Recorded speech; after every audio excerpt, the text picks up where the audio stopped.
we do. So we've got a platform called Elite Business, which is a big UK online platform all about entrepreneurs and how they can grow, and it's about inspiration and motivation and ways that they can adapt their business to improve it. Obviously, with what we've just been through, which has been carnage for all small business owners, we've been watching Matchroom with great awe, and it's been a fantastic journey. And we're hoping we can give a little bit of that inspiration and to our readers and small business owners that have been struggling over the last year. So it'd be great to get a little bit of your insight, if that's okay. Cool. So Eddie, to start with, can you tell us a little bit about, because I know you're involved in the Vodafone ThoseWhoDare event, and what you think entrepreneurs can learn from it? Is it the sort of thing you normally get involved with? Yeah, I think nowadays, of course, with the lockdown, so much of discussion, so much of talk, so much of meetings is done remotely and via Zoom, as is this. And I think it's given people the opportunity to talk a lot more. I do loads of stuff. You've seen me do stuff from making a plonker of myself and boxing interviews to dealing with brands that we're associated with through the business. This was a kind of different approach from Vodafone, where obviously Vodafone, huge brand and terrible plug, but with a complete coincidence, I'm also with Vodafone, genuinely. And they got in touch with me. And when they got in touch with me, I didn't know whether they were going to try and change my monthly payments or ask me to do something for them. So it was really interesting to look at this community of sort of leadership and entrepreneurs who want to talk about their experiences, who want to give people guidance. I think the one thing that every business owner has in common is a passion for what they do, and also the willingness for other people to succeed. I think that's a nice thing to be able to have.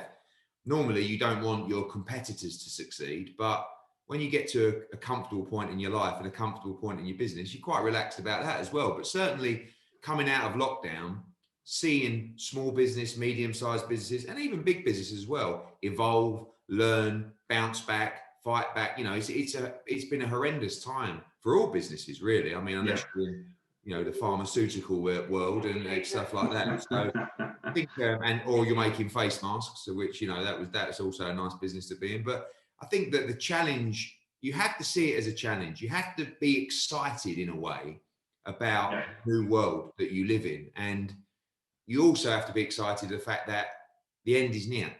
Whether it's May or whether it's June or whether it's July, that's what we're talking about. So I feel like it's really interesting to talk about how businesses have learned, adapted, and grown. And you will grow through the back of this pandemic. I think it's very unlikely that you won't, because you'll be back trading and the world will return to some kind of normality. Yeah, no, absolutely. That's great. And obviously boxing promotion, particularly what you do, very unique business, but it is still a business after all. And what do you think an entrepreneur could take from it, that something in particular in boxing that they could take from your business in particular, they can take into their own small business? Well, in boxing, it's a lot about personal relationships. You're dealing with a highly charged sort of male testosterone, macho world. Now obviously we've got the ladies coming in as well, which is another element, and they're actually a lot easier to deal with than some of the guys. But it's really about managing relationships, being honest, to be honest with you. I mean, I think that the key, when you become older, when you become more successful, you become a lot more honest, and I think when you're honest, it's a lot easier to deal with situations with people.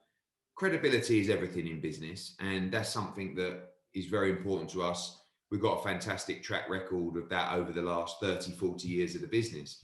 But I think, the key things that you learn from boxing is personal relationships.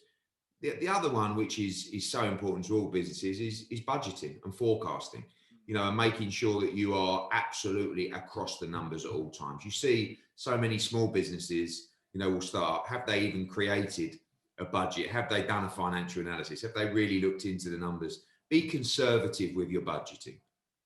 That's something that the team here do really well, because I like that, because I'm a very positive kind of guy. So my budgeting will be on the upside of our events, whereas the team's budgeting now will be on the downside. So before the event, I might look at it and go, yet when the actuals come in, you look at it and go, wow, okay, we did well. And that's actually, it's only a trick with your mind, but it's a nice feeling as well. So budgeting and forecasting, make sure you're realistic, make sure you understand the numbers, make sure there's going to be no shocks coming into the business. Make sure that you budget on the downside of turnover and sales, because, you know, again, coming out of this pandemic, you don't know. Be honest with yourself, understand people, understand your customer, understand, you know, your suppliers, have personal relationships with them, but run a good business. Run a business that is built on integrity, on hard work, on passion, and on the best product you can deliver. Yeah, no, absolutely. Some very wise points there, Eddie. Definitely. I mean, in terms of your success story, which is over the last 10 years has been amazing, really, which I'm sure all of our readers will agree. I mean, is there like a history of whereabouts was it when you got involved in Matchroom? How have you developed it to where it is today? Like, is there some real key highlights that what you've done since you've come in and moved it forward? Yeah, vision, I guess, and just kind of, I always relate business to sport, right? So I am really, as most of us are, just kind of failed athletes. Like if growing up, what did we want to do? You know, we wanted to play football for England, or I wanted to play cricket in the Ashes, you know, all this. But really, I was never good enough. I was okay, but didn't have the ability. So the next best thing for me was to work in sports. Right. But yeah. when you have a background in sports and you understand about winning, you understand about accepting defeat, you know, sport breeds discipline and respect and you know, competitive, that competitive nature. And growing up around my old man, you know, it was always, for me, I wanted to be competitive. If I was playing sports, you know, I was too competitive, really. And that's the same in business. For me as well, I've always had a bit of a chip on my shoulder. You know, when I was young, I used to love being Barry Hearn's son. You know, I couldn't tell you quick enough. You know, do you know Frank Bruno? Do you know Chris? Yeah, they're my mates. You know, like, you know, and you look back and I think, oh God, that's terrible. But as you get a bit older, you start to realize, you know what? Unless you do something special, you will always be Barry Hearn's son, which, you know, I'm very proud of. But how do you make a mark in the world yourself? Yeah. So I had to take things to the next level. So I looked at what he did and said, others might say that is amazing, and it is amazing. You know, he comes from a council estate in Dagenham.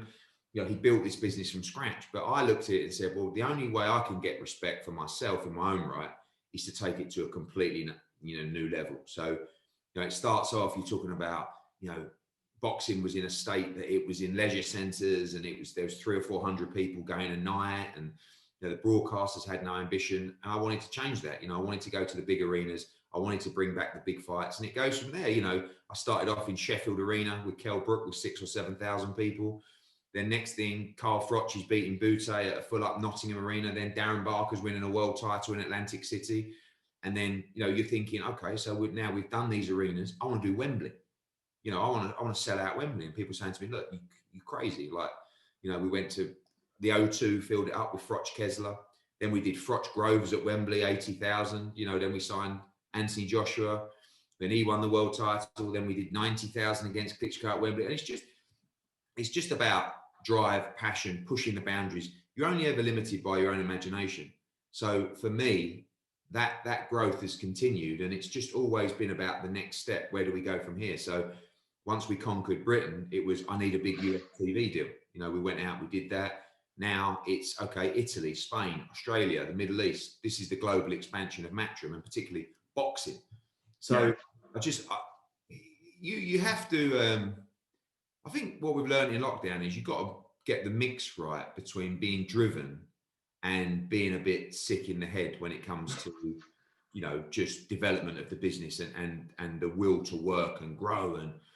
And lockdown's been good for me, really, because before that I was probably in a period where it weren't good for my health. You know, I was every week in another country, and I would land and I would drive straight to Manchester for a press conference, and I would come back and then I'd fly to Italy, and then but I was so engrossed with, we have to do this, you know, we have to take over the world, we have to, you know, and that's still there, but just, you know, the lockdown's been good to just take a breath, get a little bit healthier, you know, sleep a little bit more, and understand really the health benefits as well of trying to, it doesn't matter if you're an athlete or an entrepreneur, it's taxing, you know, in different ways. Sometimes you may say in an interview, you know, the sacrifices that I make, and then you get people on social media, sacrifices you make, you know, your old man's got money, you've got a big house.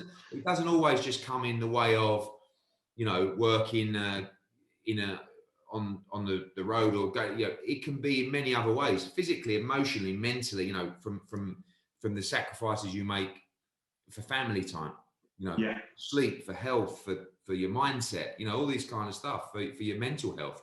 So you just got to be a little bit careful.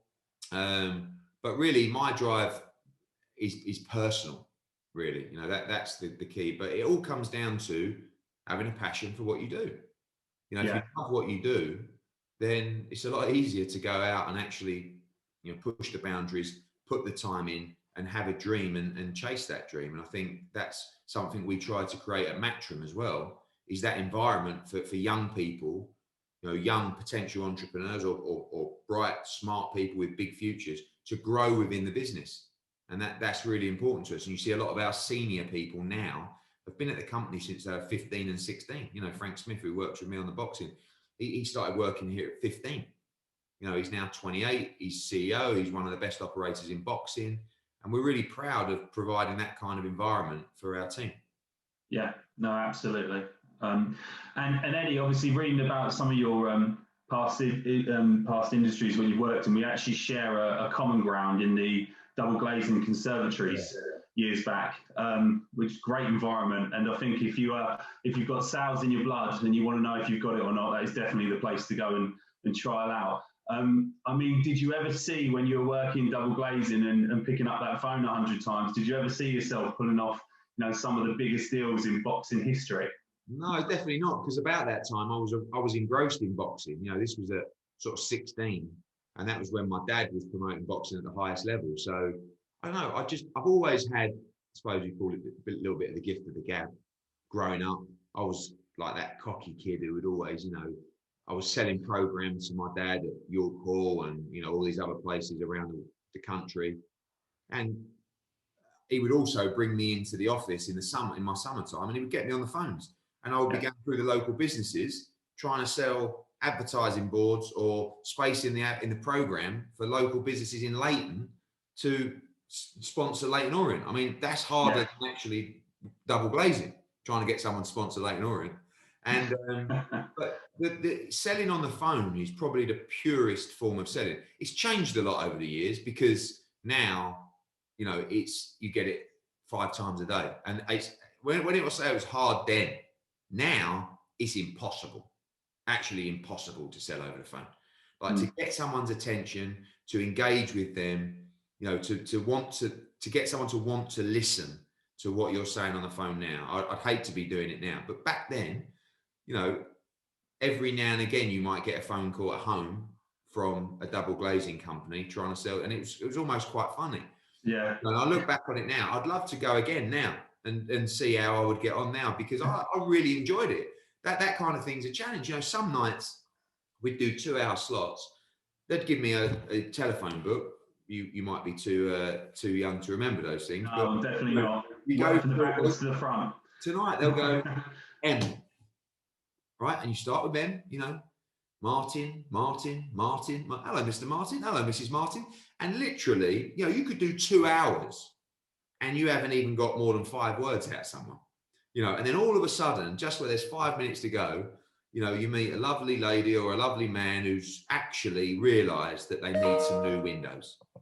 And hallelujah, you know, you can walk out of that place feeling 8 feet tall, you know, just because I've got an extra fiver because the sales team will be driving around there tomorrow, you know, and that's success. That's competition. That goes back to what I said about sport. It doesn't matter how big or how small. You know, people talk about setting goals, and for us, we set a financial target. It doesn't matter whether that's £1,000 or 200 million. That is the target. If you hit it, you win. If you don't, you lose.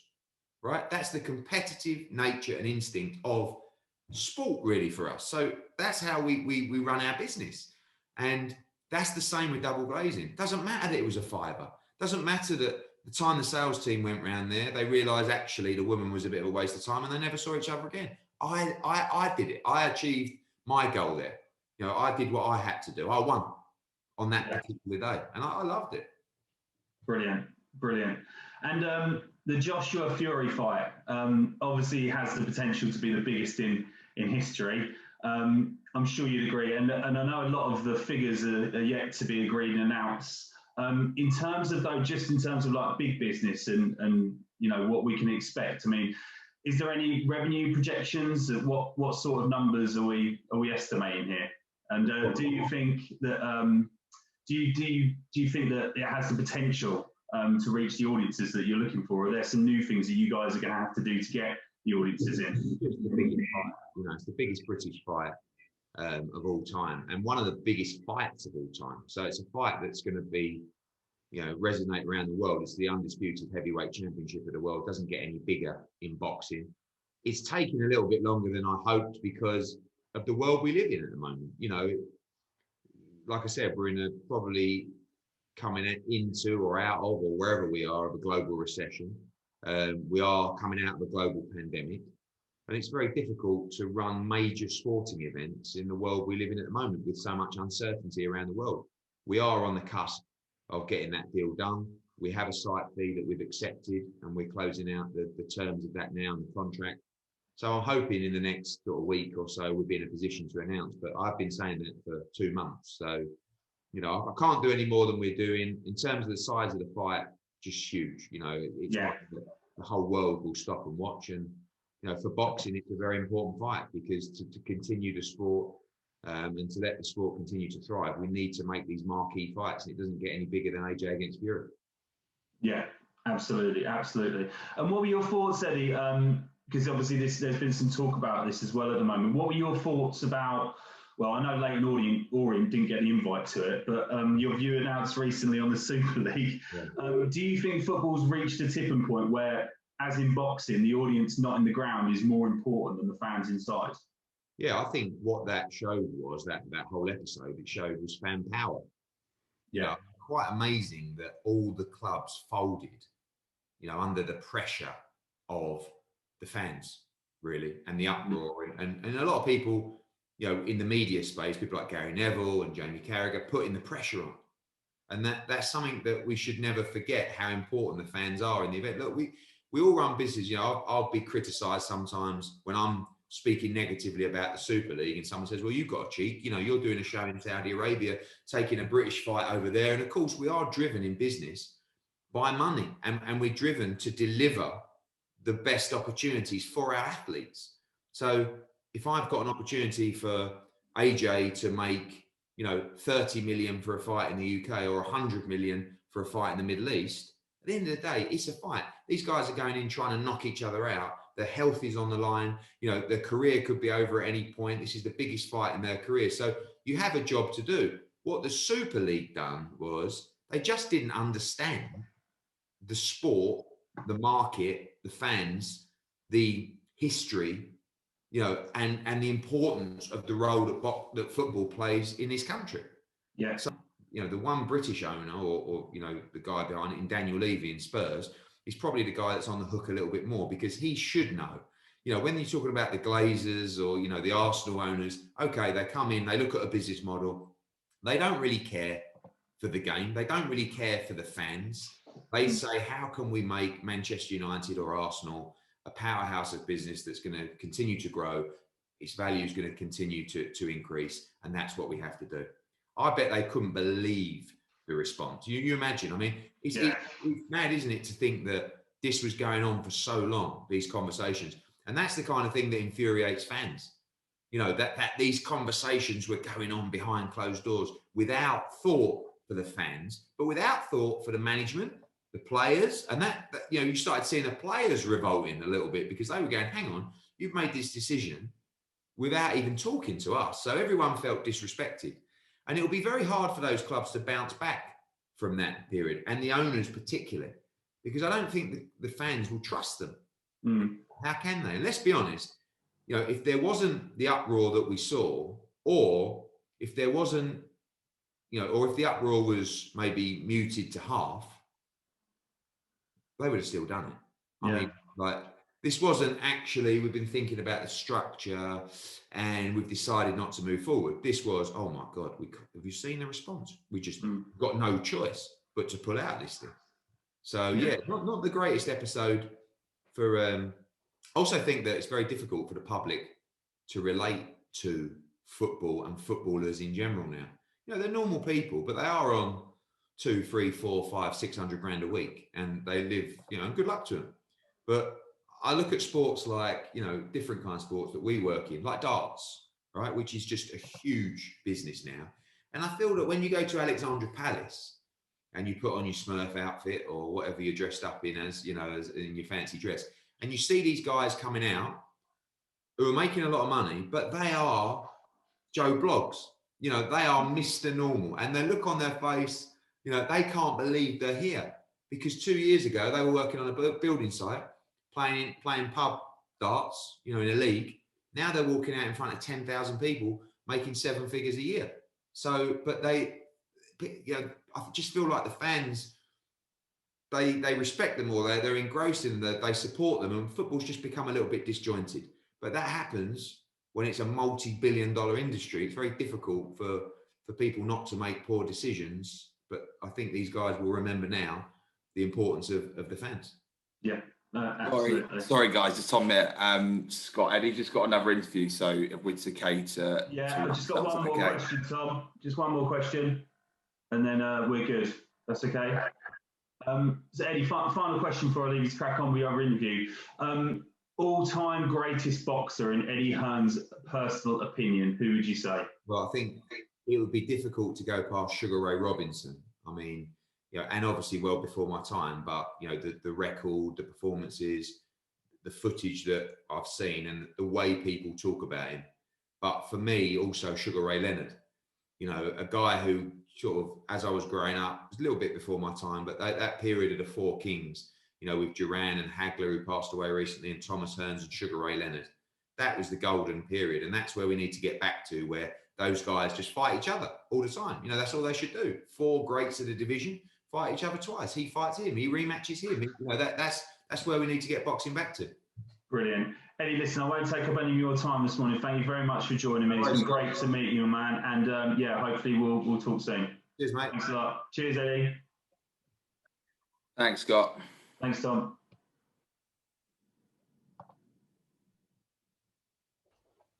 Eddie, quick one.